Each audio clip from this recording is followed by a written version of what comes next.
Hello you lot, Miller Corner here, welcome back once again. And if the shops and the telly and all the adverts on every form of public transport didn't remind you, Christmas is very nearly here. Now because Christmas is a time for being grateful for everything you've got, I thought what better time than to look back at all the incredible cars I've driven. Because this year I started what was basically my dream job of driving, writing about and filming cars for a living. I have driven some incredible cars, particularly this year. So I'm going to take you through, as best as I can to my knowledge, chronological order of every single car I've ever driven. The good, the bad, the ugly, the sublime, the ridiculous, the best and the worst. The dream drives and the ones I still have nightmares thinking about.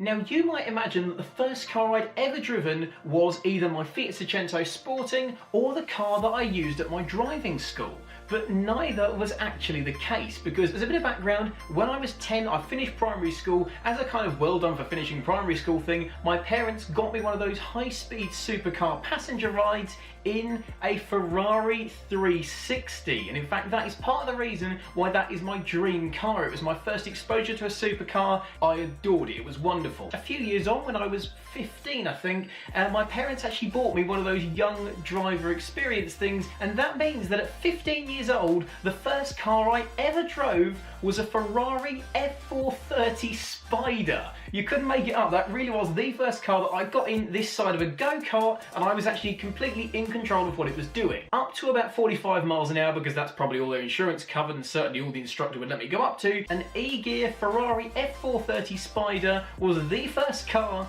that I ever drove. The second car I ever drove was a little bit more conventional and frankly the one you would expect. My 2002 Fiat Seicento Sporting, my first car. There's an enormous playlist of everything I've ever done with it on this channel, so I'm going to link it up there or wherever YouTube does links these days. Click it and you can learn everything there is to know about my wicked little Fiat Seicento Sporting. The next car I drove was my driving instructor's car, and frankly I'm kind of surprised it didn't put me off cars for life. It was a 2006 Vauxhall Corsa D.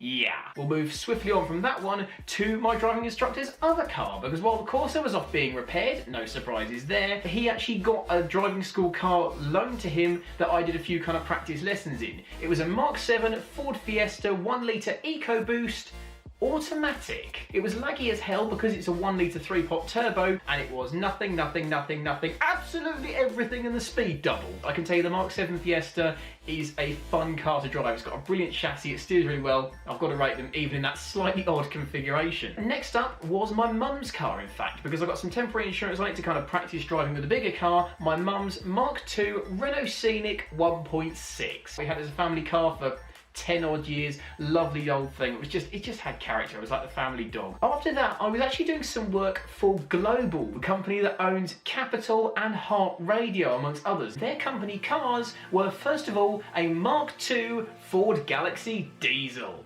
Oh yes. Not a bad car. What I will say is that driving back from one of their events, a 2-year-old one with 10,000 miles on it broke down. Stuttered, stumbled, cut out and would not restart. It hadn't leaked anything, it hadn't blown up, nothing had let go that was obvious, but yeah. If you hear me talk crap about Ford reliability in the future, that's because the only time I've ever ended up on a tow truck as a result of a breakdown was from an 18-month-old Ford that was still in its warranty period. Soon after that in that job, they actually upgraded their company cars to Mark III Ford Galaxies. I drove one of those as well, and that was actually the inspiration for the I Hate Modern Cars video that I made. All the modern conveniences allegedly just drove me mental and I hated it, but to be fair, as a car to drive, it was really nice, really relaxing, steering was really light, and as a big family bus thing, can't really complain. Next up, after the Super Seicento got written off on the way back from Poland, was the Red Seicento Sporting Abarth. I'm not going to take up any more video space talking about it because frankly, if you're not new to this channel, you'll know what that car's about. But if you are, I've actually made a playlist of every single video that the little red nugget has been involved with. Next came when Dad and I went to watch Rallycross at Silverstone last year. They actually had Drift Academy there doing some basic kind of try out the drifting lessons thing, and I got a very quick go in a Mark II MX-5 drift car. It had a welded diff, so it just basically wouldn't do anything other than go sideways. It had a blowing exhaust, which meant it sounded horrendous. It had a bucket seat and a harness in it, which meant I was kind of boxed in and couldn't move at all, and it had a hydraulic handbrake, which meant yes, it did do skids. The next one was my 2012 Fiat Punto Twin Air, the modern day living with a modern car experiment that I had while the Seicento was off the road getting its bodywork done. A very capable car, but it didn't win my heart. Shortly after I got rid of the Punto was when my dream job pretty much started, and this is when we came thick and fast with the cars that I drove. On my second day in the job, I was actually involved in a 30th anniversary road trip from Staines in London to Land's End. Why do we do that, you say? Because the road that does that is called the A30, and we were doing a 30th anniversary birthday road trip for a selection of cars that all had a place in history. First of all was a Mark I Mazda MX-5 automatic.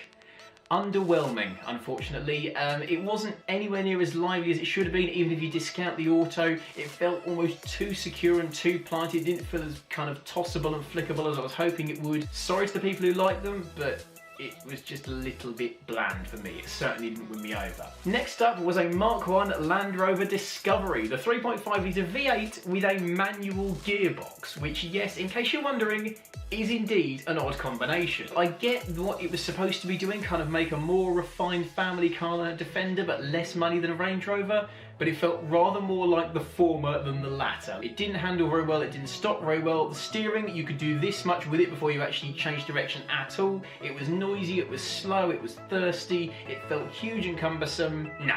The next car on that trip was the one that really resonated with me. That was a 1991 Rover 216 SLI, and I have no idea how it happened, but I basically fell in love with that old girl on that road trip. Just the way it did everything so well, the way it does well on the motorway, it's easy to drive in town, it's fun to drive because it's got a Honda developed chassis, it's basically a Honda Concerto with a Rover badge on it, so it handles really, really well. All the controls fall nicely to hand, even with a 4-speed auto, it feels quite sprightly as well. It's a wonderful thing, and frankly, it properly got me into the Rover brand. Shortly afterwards came an unfortunately short drive, an Alfa Romeo GTV Twin Spark, purely bought by my editor, in fact, for part of the magazine. They did a £500 classic car challenge. Yes, you can get a GTV that's roadworthy for 500 quid, and frankly, I think we did alright with it, really. It's in decent condition, it needs a few bits doing to it, but for 500 quid, I'm not complaining, neither is anyone in our office, frankly. It's a brilliant car for the money.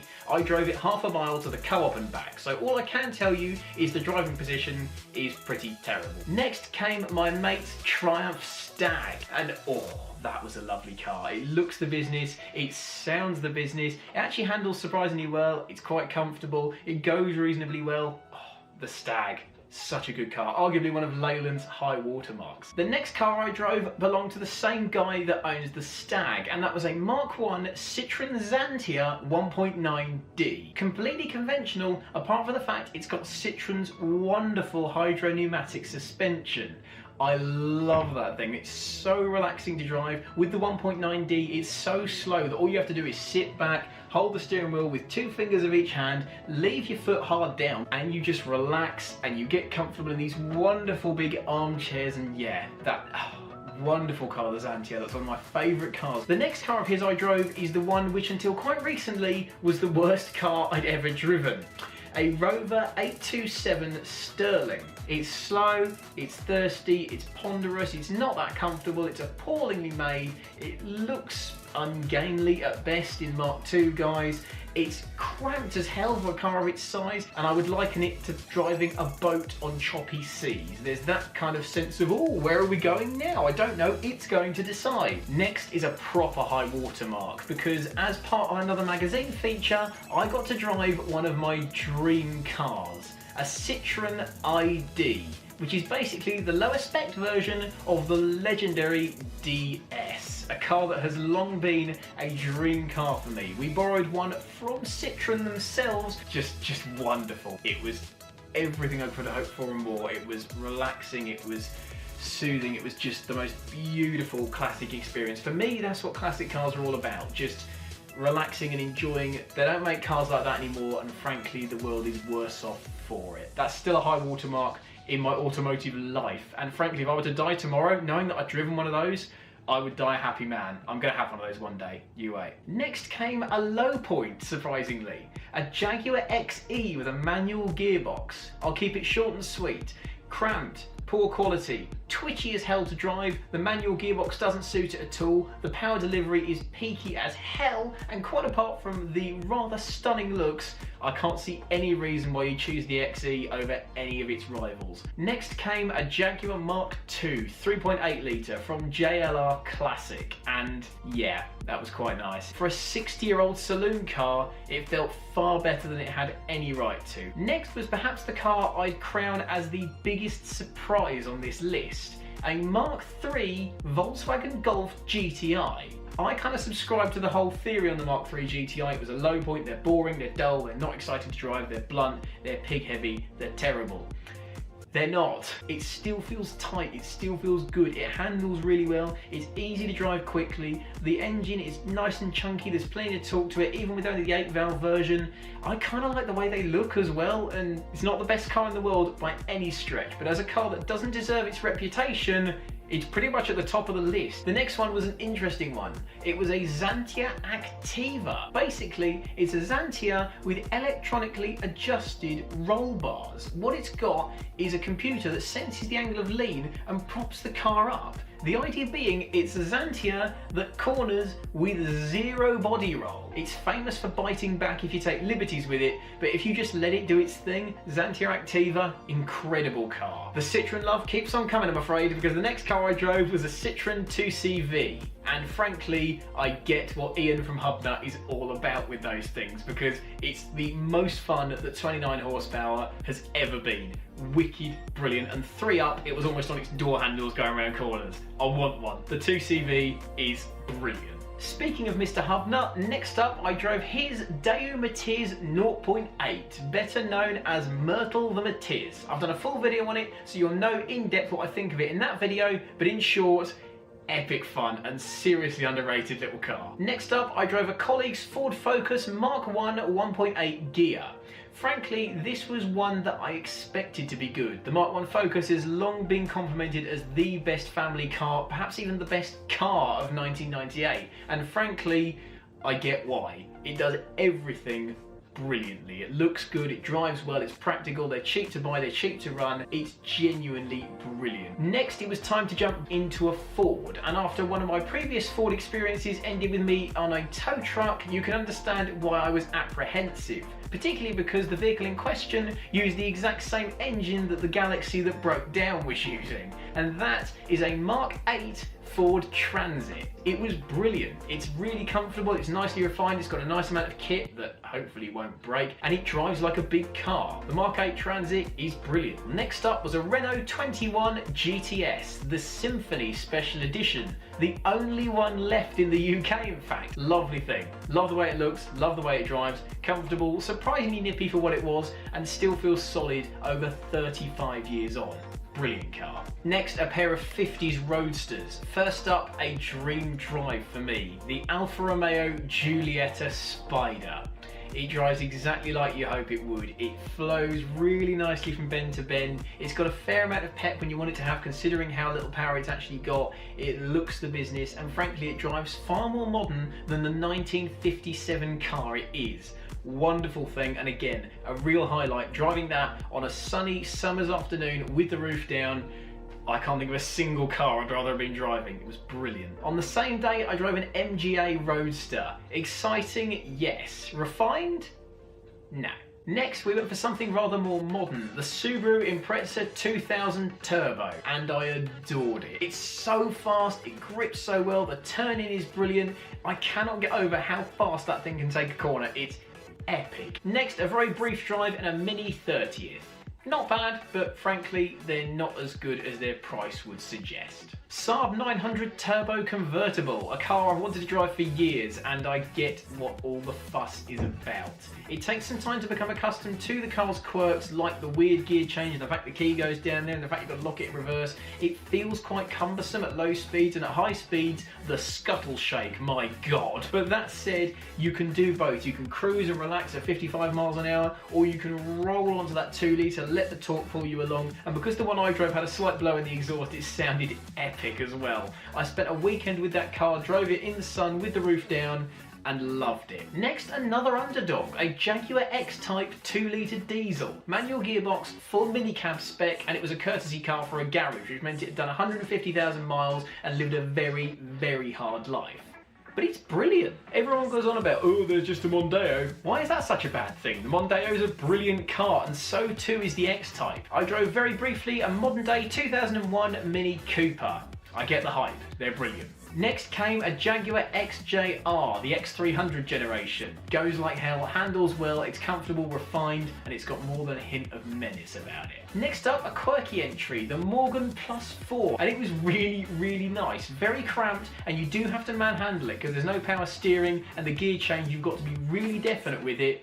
But it's a brilliant car to drive. If you go into it with that kind of mindset of this is going to drive like an old car, you've got to kind of tell it what to do rather than ask it what to do, it's brilliant fun. And the 90s Plus 4 is perhaps the most affordable way into Morgan ownership. Mazda MX-5 Mark II. After the Mark I left me so cold, the Mark II was brilliant. So much more sharp, so much more nimble and agile. The interior's more modern. They're better value than the Mark Is because the Mark Is are going up in value now. They're way more fun to drive, and for me, the Mark II MX-5 is the one to have, especially if they're yellow.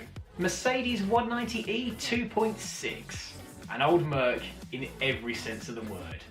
Lovely. Mercedes W210 E430. Big and comfortable, but just didn't feel like quite a proper Mercedes. Ford Escort Mark III 1.3L.